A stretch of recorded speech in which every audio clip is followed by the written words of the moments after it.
Olá, sétimo ano, tudo bem? Como vocês estão? Espero que estejam todos bem. Hoje nós vamos falar um pouquinho sobre a rede de transportes, né? Que é um assunto bem tranquilinho para a gente trabalhar, tá? Então fica bem fácil para a gente entender. Então, o primeiro passo que eu trago aqui para vocês, né, para falar de todos os meios de transporte. Então, assim, os meios de transportes, eles vêm para facilitar, né, o nosso trabalho, para facilitar o deslocamento. Principalmente quando nós falamos de deslocamento, né, de grandes distâncias, né, por isso que eu coloquei aqui encurtando grandes distâncias, né, conforme nós tivemos a evolução dos meios de transporte.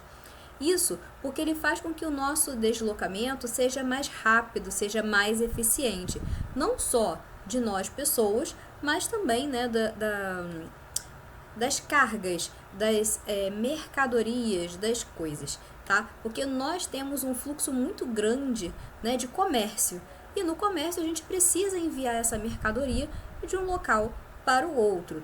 E aí, como vocês podem ver nas ilustrações, existem diversos tipos de meios de transporte. Nós temos ferroviários, nós temos aeroviários, nós temos aí rodoviários, entre uma série de outros fatores, de outros transportes.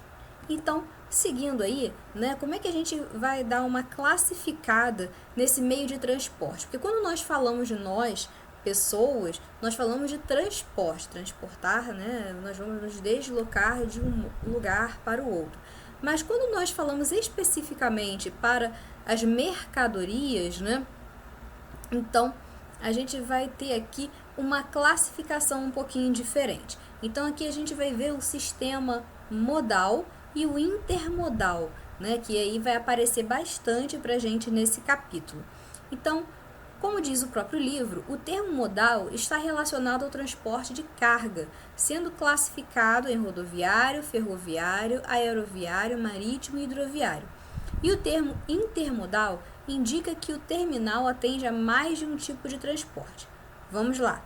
Modal. Modal significa o modo como você está transportando. Então, como você escolheu? Vai por via rodovia, ou seja, vai por caminhão, vai por ônibus, vai por carro, ou você vai enviar por trem, ou você vai mandar por avião, ou você vai mandar por barco, ou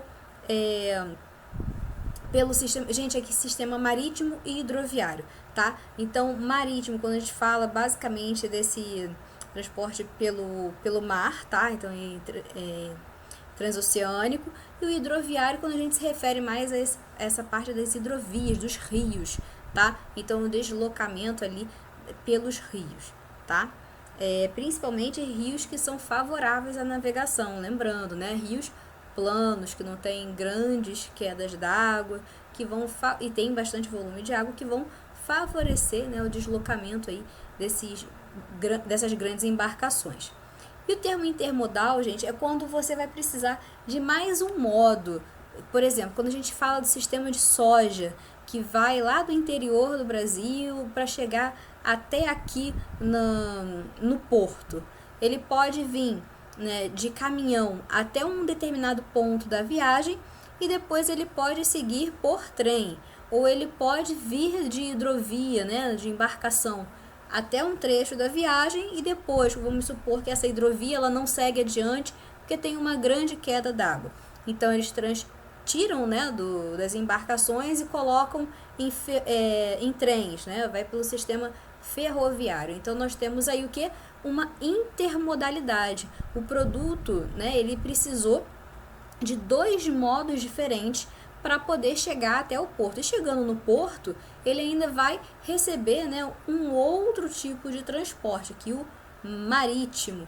E aí ele vai seguir a viagem até o outro país, até um outro estado, tá? Então, quando a gente fala de modo, é como que essa mercadoria ela tá indo. Por isso que eu coloquei aqui para vocês essas imagens, aqui no caso do Brasil, né, que mostra realmente aqui um caminhão para representar as rodovias, aqui o trem, né, o ferroviário, aqui o marítimo, como vocês podem ver, um grande navio, né, vários contêineres, E aqui, né, que está nessa região norte aqui do Brasil, nós temos aqui realmente esse hidroviário. Vocês podem perceber que é quase uma balsa, né? Nós temos ali uma embarcação que é bem menor em relação aqui ao navio, mas nós temos aí uma grande capacidade de transporte de mercadorias, tá? E aqui ao lado a gente consegue perceber bem essa ideia, né, que mostra as mercadorias, né, empacotadas direto para ir para o seu destino.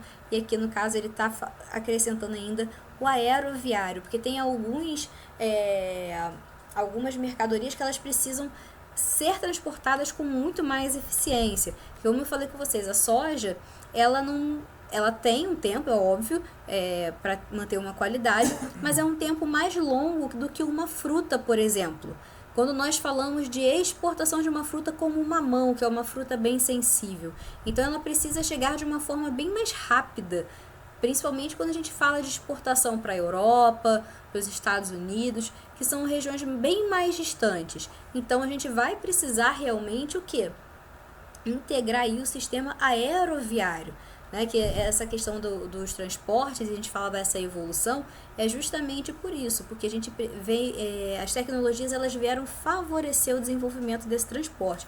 Além dele ficar mais eficiente, no caso aí do avião, ele carros e caminhões, até mesmo o sistema do motorista, para quem está comandando, né, fica mais fácil, fica mais confortável, tá? Por exemplo, quando a gente fala de uma viagem de avião, é muito mais cômodo a gente viajar para um país distante, ficar 10 horas, né? Tudo bem que às vezes não vai ser tão confortável, mas a rapidez vai compensar, né? Ao invés de você levar aí uma semana de navio, você vai e leva ali 12 horas, né? 20 horas, o que é muito mais eficiente, tá bom?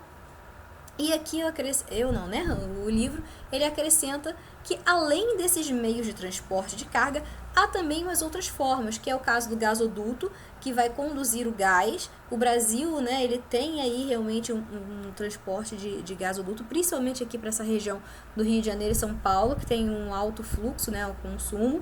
Oleodutos, quando a gente pensa até no próprio aeroporto aqui do Rio de Janeiro, né, o internacional, ele já tem realmente um oleoduto que vem direto, né, vai transportar aí óleo, vai ter também, no caso de gasolina específica para os aviões, né, que no caso tem um nome específico, agora esqueci, mas depois eu comento com vocês quando a gente falar especificamente deles. E aí nós temos o quê? Nós temos uma maior eficiência, uma maior rapidez, né? Porque a gasolina não vai ficar engarrafada no meio do caminho, porque ele já está por dutos, está passando dentro de um cano, tá? Então, dutos porque vai dentro de canos. Então, você pode reparar o gasoduto, oleoduto e minerodutos, porque vai dentro de um sistema de cano, tá? Então, não tem trânsito, né, gente? Não tem problema com a ferrovia, que tem vários trens, enfim. Então, se torna bem mais eficiente, bem mais ágil conduzir. Principalmente quando a gente fala, né, do gás e do óleo, que é utilizado bastante, né, nesse termo de, como é que eu vou dizer? Abastecimento para os meios de transporte, tá bom? Então, é o transporte, basicamente, aqui, né, do que vai movimentar esse outro meio de transporte. Então, por isso a necessidade de ser bem mais eficiente, de ser bem mais rápido. Aqui a gente vai falar rapidamente, né, que os meios de transportes, eles vieram realmente evoluindo. Então, quando a gente tem ali na nossa pré-história, nós temos as pessoas se deslocando a pé, né? E depois as pessoas elas começam a desenvolver, né, que na pré-história a gente vai ver que vai ser uma sequência de testagens e avanços. Então, por exemplo, os botes, né, que eram feitos muitas vezes de bambus, de troncos de árvores, esculpidos até nos próprios troncos de árvores, para se locomover pelos rios, pelos mares. Depois nós vamos ter a invenção da roda, que depois vai ser, né, adicionada aí a questão da tração animal, como as charretes. Aqui, desculpa, eu coloquei aqui o trenó, mas o trenó não entra nessa tração animal, tá? O trenó, entra na tração animal, mas não com a roda, tá? Porque é basicamente uma prancha, digamos assim, que é puxada, né, ali por cães. Então nós temos aí os animais que têm realmente bastante potencial, mais força e mais agilidade que nós, seres humanos, e que foram utilizados com essa finalidade.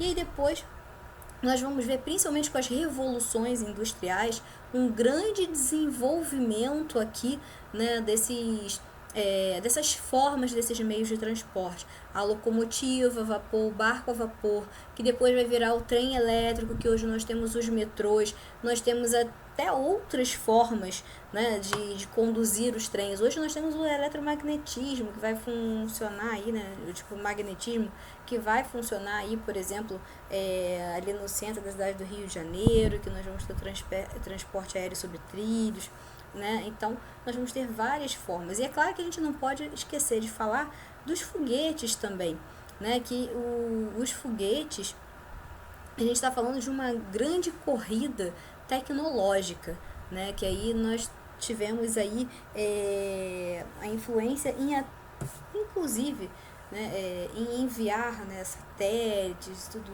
isso, que vai ser um grande marco aí na nossa história. Tá? E eu pulei aqui também o motor, né? O motor a combustão que vai funcionar ali principalmente com a gasolina e a diesel. Então é assim, gente, primeiro tem o motor a vapor, depois vem a descoberta da gasolina, e aí nós temos a incrementação, o desenvolvimento desses motores que hoje são muito mais potentes. Então basta a gente pensar, por exemplo, nos carros, né, que hoje são bem mais eficientes que há alguns anos atrás. Tá? E seguindo aqui, só para a gente dar uma analisada, no mapa das redes de transportes aqui no Brasil. Então, vocês podem perceber, né, que tem vários tipos de transportes aqui. Basicamente, quando nós temos essas linhas vermelhas, estamos falando das rodovias pavimentadas, ou seja, aquelas que são asfaltadas ou são concretadas, mas que tem um fácil, como é que eu vou dizer? Uma fácil passagem para os carros, né? Sem atoleiros e sem maiores dificuldades. Então, nós temos também, né, as ferrovias, que são essas linhas em preto, não sei se vocês conseguem enxergar aqui, ó, que tem alguns pontinhos, algumas acabam se cruzando com as linhas vermelhas, e se nós analisarmos bem, há uma grande concentração, né, dos meios de transportes nessa região que nós vamos conhecer como o Centro-Sul, tá? Nós vamos ter também hidrovias, nós vamos ter aeroportos, né? E aqui ele divide em internacionais e domésticos, então voos que vão para outros países e voos que funcionam apenas dentro ligam, né, cidades brasileiras. Então aqui a gente pode perceber que há uma concentração nessa região que vai ter uma relação direta com o desenvolvimento econômico do país, principalmente para atender, né, essa necessidade da instalação da indústria, a exportação de produtos como café, depois como a soja hoje em dia, tá? Então nós vamos ter sim essa grande relação, né, dessa concentração de meios de transporte com esse desenvolvimento socioeconômico do Brasil, tá? Até porque aqui nós temos um grande fluxo de pessoas realmente, devido à questão do turismo, devido à questão das indústrias e várias outras atividades econômicas, tá? Então, com certeza, nós temos essa relação, tá? E aí vocês podem perceber que é bem legal aqui a gente entender que algumas hidrovias que começam aqui no Brasil, mas se estendem além do nosso território, né? Passam por outros territórios.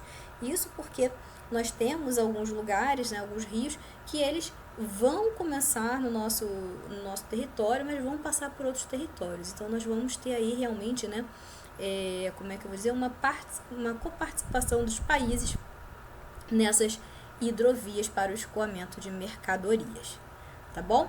Então, por hoje a gente fica por aqui. Semana que vem tem mais. Qualquer dúvida me pergunta, tá bom? Um beijão para vocês, até a próxima!